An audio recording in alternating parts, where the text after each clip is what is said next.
So we had designed one grappling gun with carbon fiber, and we tried to give it a little bit of a techie look. Shoots that dart out. There's a CG cable that goes out with it. Zach was like, I think that should be wood. He sort of thought, I really like to add some more organic materials. These are some of the weapons that we've used throughout the movie. This is his grenade launcher. He uses this during the mech suit fight. We fabricated this. It's supposed to be a carbon fiber canister. This is Batman's long-range rifle that shoots a tracking device. This is the Batarang of choice for the movie. We wanted some earlier generation, so we decided to make this as well, just to show that there's a transition. He has evolved in terms of his technology. Exactly. He wanted our Batman to be a brutish kind of a brawler. Batman, when he's fighting, he's in charge. The odds may be against him. He'd be maybe fighting 5, 6, 7, 8 guys at one time.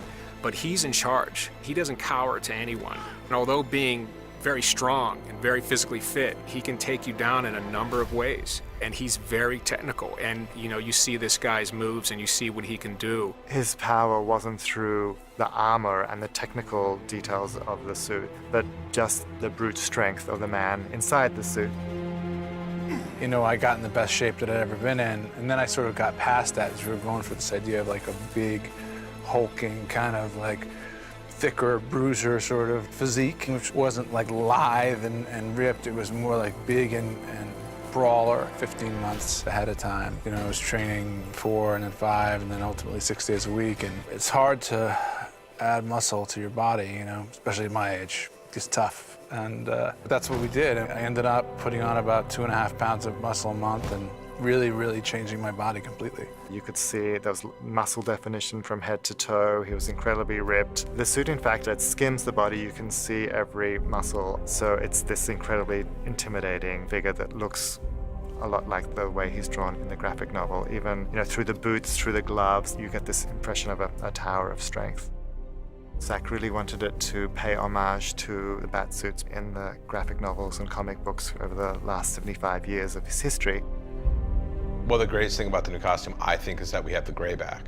Just because we've been armored and black, and it's cool, they've done it. And now the fact that we get to go back to this gray look with the big black bat and the short ears.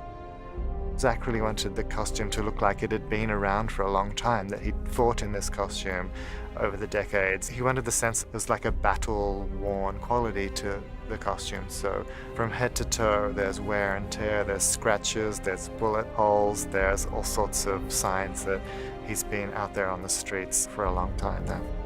It's interesting because the Batsuit may at first appearances seem quite simple and low-tech, but the costume technologies and the thinking that goes into achieving that look are actually pretty cutting edge. We create a mannequin of him, we do the muscle sculpt on top of that, and then of course you have to make the molds, make the positives and the negatives, pour the foam latex, tint the latex, paint the cowl. It's a huge achievement in costume engineering.